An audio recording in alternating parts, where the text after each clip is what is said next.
All right, let's talk Friday's action step. Yep. Nice, Tanya. Good morning, Kyla. All right, Friday's action step. Here we go. Hey, Casey, I see you on here. Let's talk about this. So I put together an email that, will go out to everyone who's on our email list today. And it talked about this one action step. Earlier this week, I talked to you guys about the good, bad, and ugly habits that you guys are establishing right now. The good ones, maybe you're working out more, maybe you're taking time to breathe or meditate or pray or whatever that thing is for you. The bad ones, as we've talked about, and you guys know the bad ones, are, the nightly wine, the daily cookies, the ice cream. Holly's post today on the page cracked me up because, I've had a number of clients message me about they're unable to find Enlightened or Halo Top ice cream right now, right? Clearly, that's what everyone's turning to. So here's what I want you to think about today, because I wrote this out in an email that maybe you guys will get next week. It goes like this. What do you want today? Your action step. Today, your action step is this. What do you want your life to look like 6 months from now? And I know that's hard to think about, but so many of us are living in the moment. We're just living for today, throwing caution to the wind. If you are just living for today, I understand that mentality, because on some level, we're just like, okay, we got to get through this next day. We got to get through this next day. But what you've got to think is out beyond that. What do you want your life to look like in 6 months? The same principles go back to those of you who maybe save money or invest money or have like lofty goals, like Stephen Van Camp, who wants a certain car when he hits the age of 50. Thankfully, we have one more year to get there. But you've got to think about not only surviving today, but you've got to think about what do you want your life to look like 6 months from now.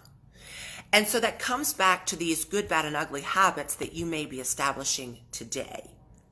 Because my hope for you guys is that your life, your body, this one vehicle that we have, right, our bodies, to get through this life here on earth, my hope is that 6 months from now you see a healthier, fitter, leaner version of you. So what I want you to really think about today is, how are these bad habits that you're establishing right now, how are those habits going to affect what you want 6 months from now?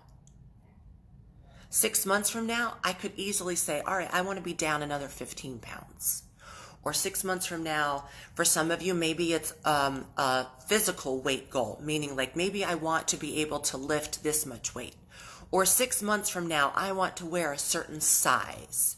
But if you don't start thinking about what you want 6 months from now, then living in the day is going to get you caught up, and you will never meet your goals. So the one thing I want you to think about today is, where do I want to be 6 months from now? 6 months from now is what? The fall? It's going to be here before you know it. So what do you want 6 months from now? A healthier, fitter version of you? Or do you want to be fighting the habits, the bad habits that you're starting right now? Because you can't have both. It goes back to like the bodybuilding mantra. You can either have booze or the body, or food or the physique. You can't have both, right? So it's a very, very simple task today. Where do you want to be? What do you look like 6 months from now? And if you can answer that concisely, then the next question is, are the habits that I'm establishing right now, while all this craziness is going around us, are they supporting or hindering what you want 6 months from now? Okay? Just think about it. I'd love to see your answers. I'm here for you, but really, really think about that today. What are you doing today to help your future body, health-wise and fitness-wise, 6 months from now? Bye, you guys.